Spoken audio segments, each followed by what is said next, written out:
معزز دوستو، آپ دیکھ رہے ہیں اسلامک ایرا۔ تمام سننے اور دیکھنے والوں کو السلام علیکم۔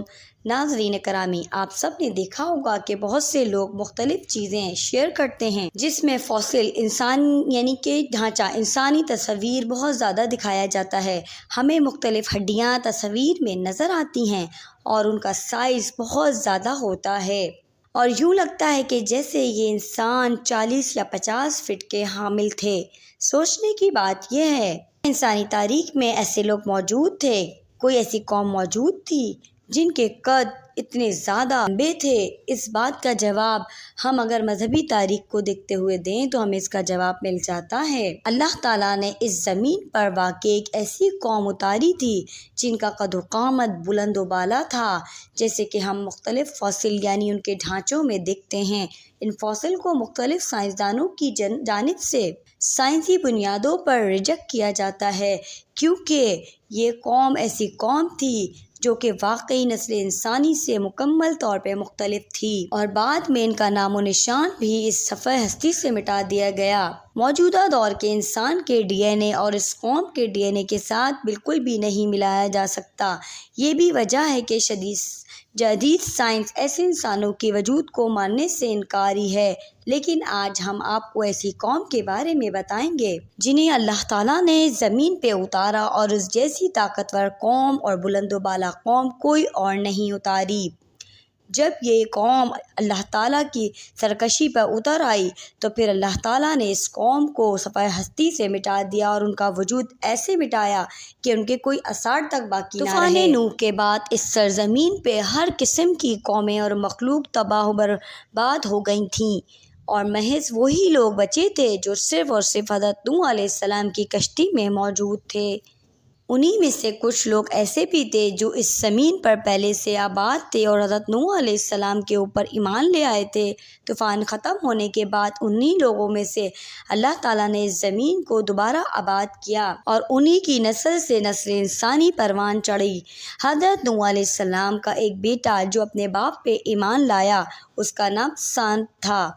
سانت بن نوح نسل سے نسل انسانی کو آگے بڑھایا گیا۔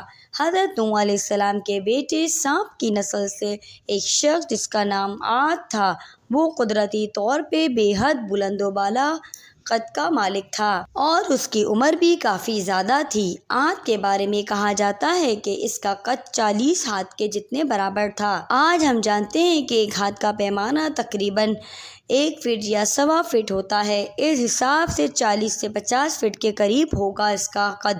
عاد بن نوح کی جو نسل سے ایسی قوم پیدا ہوئی جو اپنے باپ کی طرح قد و قامت، لمبے قد، طاقتور پیدا ہوئے اور ان کی عمریں بھی ہزار برس ہوا کرتی تھیں۔ اللہ تعالیٰ نے اس قوم کو قوم جبارین کہا ہے۔ ارم ذات شہر کہا جاتا ہے، یعنی شہر ارم جو بلند و بالا لوگوں کا حامل تھا، اور یہ قوم کے لوگ ایسے طاقتور اور مضبوط تھے کہ ان کو ہزار سال میں بھی کوئی بیماری نہیں لگتی تھی، یہاں تک کہ سر میں درد بھی نہیں ہوتا تھا اور نہ ہی کبھی ان کا پیٹ خراب ہوتا تھا۔ یہ قوم اس قدر طاقتور اور مضبوط تھی کہ انہوں نے بلند و بالا پہاڑوں کو کاٹ کر اپنے گھر بنائے، پہاڑوں کے پتھروں سے ستون بنائے۔ ان کا علاقہ نہایت خوشحال تھا۔ ان لوگوں کو بے حد قد و قامت اور مثالی صحت عطا کی گئی۔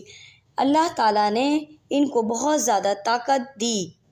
ان کے علاقے میں خوشحالی اور ہریالی بھی تھی۔ ان کے علاقے میں اس وقت ایک دریا بہتا تھا اور تمام کے تمام پہاڑ بے حد سرسبز و شاد و آباد تھے، جن کی مدد سے غلے کا پانی بہت زیادہ وافر مقدار میں حاصل ہوتا تھا اور بہت زیادہ کھانا پینا ہر نعمت سے بھری ہوا تھا ان کا علاقہ، اور یہ سب جو ہے بہت زیادہ وافر مقدار میں کھانا کھاتے تھے۔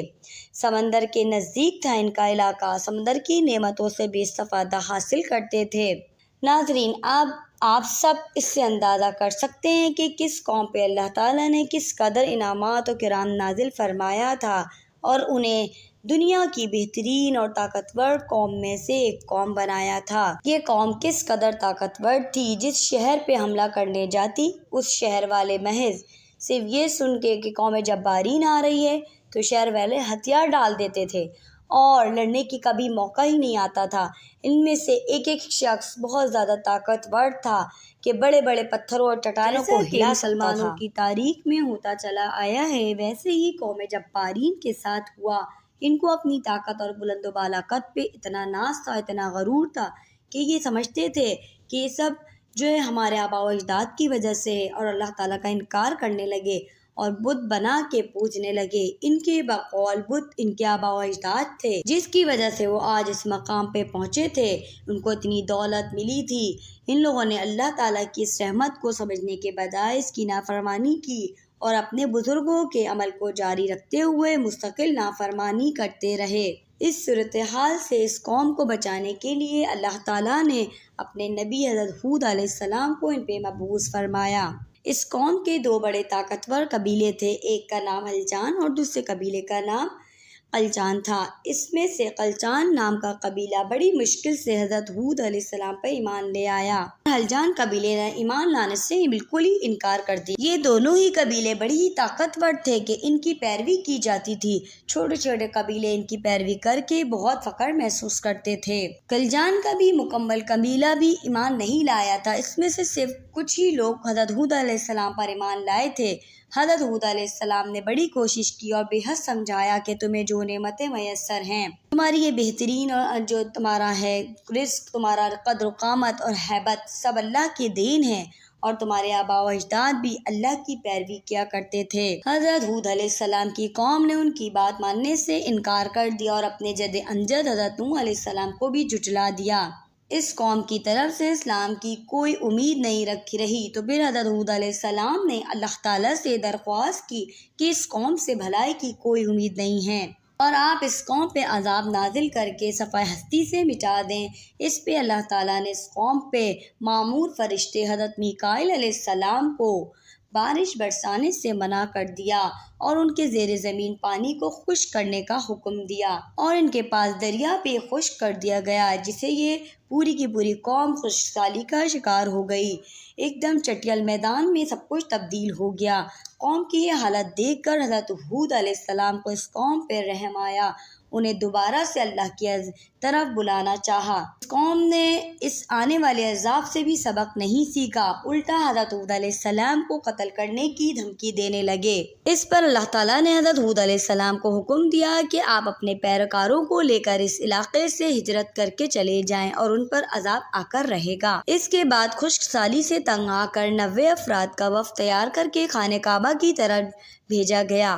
اس زمانے میں بھی یہ بات عام تھی کہ جو دعا قبول نہیں ہو رہی ہو تو اسے بیت اللہ میں جا کر مانگی جائے، اس سے وہ دعا قبول ہو جاتی ہے۔ اس لیے وہ لوگ بھی بیت اللہ شریف کی طرف روانہ ہو گئے۔ جب وہ لوگ مکہ پہنچے تو اس وقت وہاں کا سردار جرار بن طارق تھا۔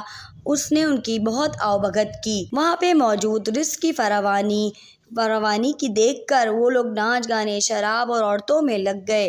حسین عورتوں میں اتنے مگن ہو گئے کہ ان کو کچھ ہوش نہ رہا کہ وہ کس مقصد کے لیے یہاں آئے ہیں۔ ان لوگوں کو وہاں آ کے یہ ہوش ہی نہیں رہا کہ ان کی قوم کتنی مشکل میں ہے۔ کئی ماہ تک وہ ایسی کباب و شراب میں ڈوبے رہے۔ جرار بن طارق نے ان کو یہ یاد دلایا کہ آپ لوگ کس کام کے لیے آئے تھے، وہ کام آپ بھول گئے ہیں۔ پھر اس قوم کے افراد کو یاد آیا کہ ہم کس کام کے لیے آئے تھے۔ پھر انہوں نے خانہ کعبہ کی طرف رخ کیا، لیکن یہ دعا بھی ایسی تھی، بس جان چھڑانا چاہتے تھے۔ دعا تو انہوں نے مانگی لیکن بس جان چھڑانا چاہتے تھے، وہ اسی شراب اور عورتوں میں رہنا چاہتے تھے۔